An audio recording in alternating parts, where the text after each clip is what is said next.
Sedang cukup ramai ya, pakar hukum tata negara, katanya Denny Indrayana mengatakan, ini berpotensi permohonan 01 dan 03 itu dikabulkan oleh Mahkamah Konstitusi. Cara melihatnya dari komposisi hakim katanya. Ini kemudian dibantah oleh Otto Hasibuan, yang bahkan dia punya keyakinan ini justru bakal 8-0. Artinya semua hakim ini akan menolak gugatan atau permohonan dari 01 dan 03. Nanti kita bakal analisis nih, dua pakar hukum tata negara ketika dia berbicara. Tetapi kita jangan sampai lupa materi yang dia sampaikan itu harus berkaitan dengan politik atau tidak secara idealismenya. Mari kita cek dulu sama-sama nih. Menarik sekali, ini sedang ramai sekali. Denny Indrayana. Jadi kalau kita menganalisa suatu putusan dan memprediksi, salah satu cara atau metodenya adalah melihat kecenderungan hakim, posisinya seperti apa. Kalau dalam pilpres biasanya hakim itu cenderung progresif, artinya tidak semata-mata menjadi memang kalkulator, maka dia menguntungkan 01 dan 03. Sebaliknya kalau dia cenderung hanya prosedural, maka dia akan sejalan dengan argumentasi yang dibangun oleh pasangan calon nomor 2. Nah, kalau kita melihat putusan 90 saja, maka dari 8 hakim yang tersisa, karena Anwar Usman sudah tidak lagi diperkenankan mengikuti sengketa hasil pilpres berdasarkan putusan Majelis Kehormatan Mahkamah Konstitusi, dari 8 ini tersisa 6 orang lama dan 2 orang baru. 2 orang baru itu yang saya maksud adalah Ridwan Mansur yang menggantikan Pak Manohan Sitompul dan juga Arsul Sani yang menggantikan Wahidudin Adam. Dari sisa 6 itu sebenarnya 3 firm menolak putusan 90. 3 itu adalah Ketua Soehartoyo yang memberikan putusan NO menolak legal standing Almas Sakbiru pada saat itu. Dan kita membaca dengan seksama dissenting opinion yang sangat lugas dari Saldi Isra dan Arif Hidayat.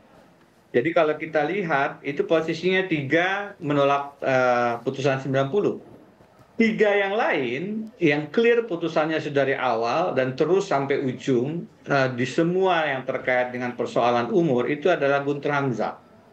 2 yang lain, Profesor Eni dan juga Daniel Yusmik itu diklaim mendukung putusan 90, tapi sebenarnya tidak.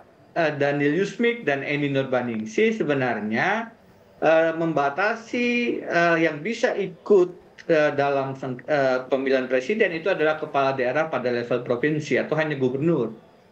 Jadi sebenarnya tidak membuka ruang bagi kepala daerah yang lain, wali kota ataupun bupati. Baik, Bang Nah, kalau posisinya anggaplah tetap 3-3, maka yang akan menentukan adalah posisi tim baru, Arsul Sani dan Ridwan Mansur.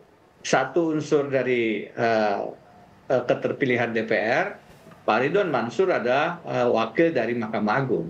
Nah, untuk kemudian salah satu pihak itu bisa menang kalau terbagi 4-4. Kalau 5-3 jelas ya, 6-2 jelas, 7-1 jelas, 8-0 jelas. Tapi kalau terbagi 4-4, maka kubu yang dianggap menang berdasarkan pasal 45 Undang-Undang MK adalah di mana ada pimpinan. Dalam hal ini ada Pak Soehartoyo. Nah, kalau di antara 2 yang tersisa ini terbagi 2 saja, maka posisinya 4-4 dan di mana letak Pak Hakim Soehartoyo, itulah posisi kemenangan yang menjadi penentu. Baik, Bang Denny. Kalau saya melihat ya setelah mempelajari permohonan dari 01 maupun 03 yang selalu saya katakan itu adalah salah kamar, saya yakini ini 8-0 nanti hakimnya, karena saya sih tidak pernah mikir siapa hakimnya, ya kan? Saya tidak pernah berpikir begitu. Saya anggap mereka itu semuanya adalah seorang hakim Mahkamah Konstitusi yang akan memutuskan secara adil.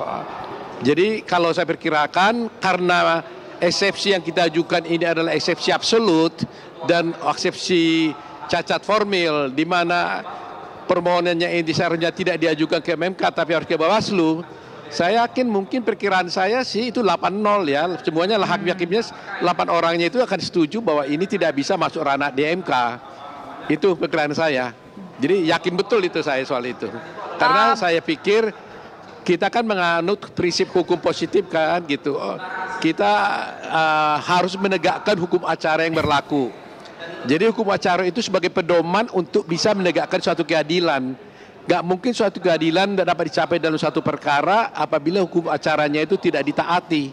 Jadi saya yakin dan percaya Mahkamah Konstitusi pasti mentaati hukum acara, dan dengan mentaati hukum acara maka seharusnya putusan mereka itu menyatakan permohonan mereka ini salah kamar, dengan kata lain secara hukum dikatakan bahwa tidak pada tempatnya.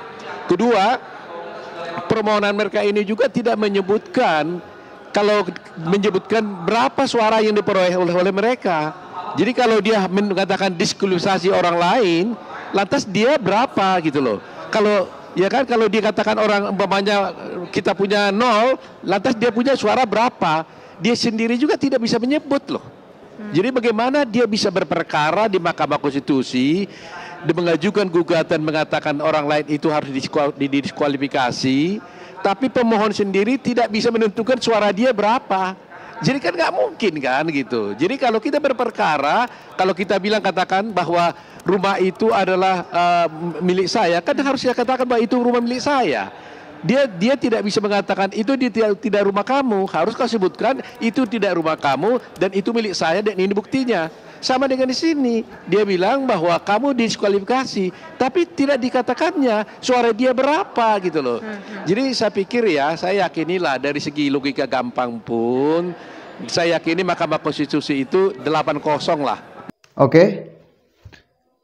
Saya lebih sepakat terhadap pernyataan dari Otto Hasibuan, karena materi yang dia sampaikan adalah mengenai Mahkamah Konstitusi, yang mestinya secara ideal terlepas dari bumbu-bumbu kepentingan politik, mestinya ya. Tapi kalaupun mau politik, ini disandarkan pada rasionalitas menjalankan aturan, atau memang hanya nilai politiknya saja yang diunggulkan. Kan itu ya.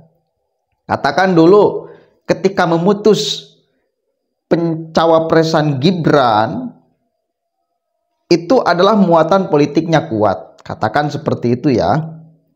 Tetapi nih, apakah dimungkinkan untuk bisa? Dimungkinkan, buktinya tetap bisa lancar, meskipun pro kontra di dalam hal ini. Artinya meskipun ada sedikit celah untuk bisa masuk ya, untuk bisa masuk nih, ya bisa masuk. Tapi kalau perkara ini, menurut saya nih ya, lihat aja, cek aja materi yang disampaikan oleh Indrayana itu adalah persoalan Mahkamah Konstitusi. Dalil untuk mengkabulkannya permohonan 01 dan 03. Pertanyaan kita, rasional atau tidak, gugatan dari 01 dan 03 itu dikabulkan dengan angka yang begitu jauh. Dan sebetulnya Denny Cu pun mengatakan bila urusan normatif pandangannya itu tidak akan dikabulkan, akan menguntungkan 02. Tetapi bila melihat komposisi hakim, artinya memakai kacamata politik, toh kacamata politik doang, maka boleh jadi 01 dan 03 permintaannya dikabulkan.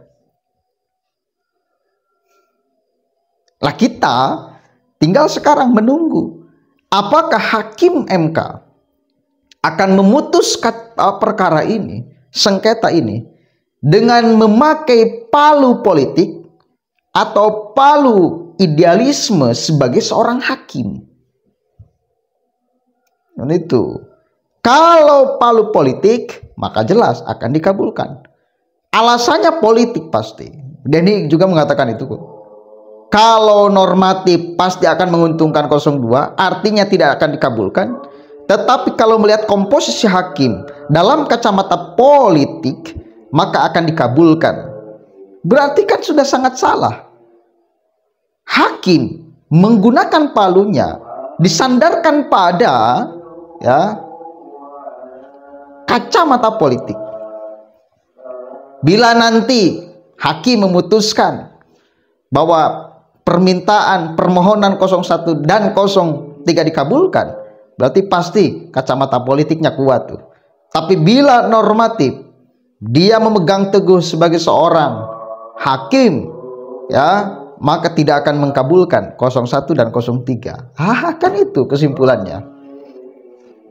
Dan saya percaya nanti hakim MK akan memutuskan sesuai dengan idealisme sebagai seorang hakim. Karena dalil untuk mengkabulkan gugatan 01 dan 03 itu tidak terlalu kuat. Susah untuk mencari celah mengkabulkan permohonan 01 dan 03. Nanti pada akhirnya akan menjadi buruk pandangan orang kepada hakim. Dulu ketika proses Gibran, orang berpandangan buruk kepada hakim. Tetapi ada nilai-nilai positifnya yang bisa dijadikan dalil untuk orang lain berargumentasi bahwa hakim MK bukan hanya memutuskan perkara yang katakan berbau politik, tetapi ada nilai manfaatnya untuk di hari-hari ke depan, yang akhirnya meredam dari orang untuk menyerang Mahkamah Konstitusi semuanya. Akhirnya kan ada yang membela tuh. Ada yang pro, ada yang kontra.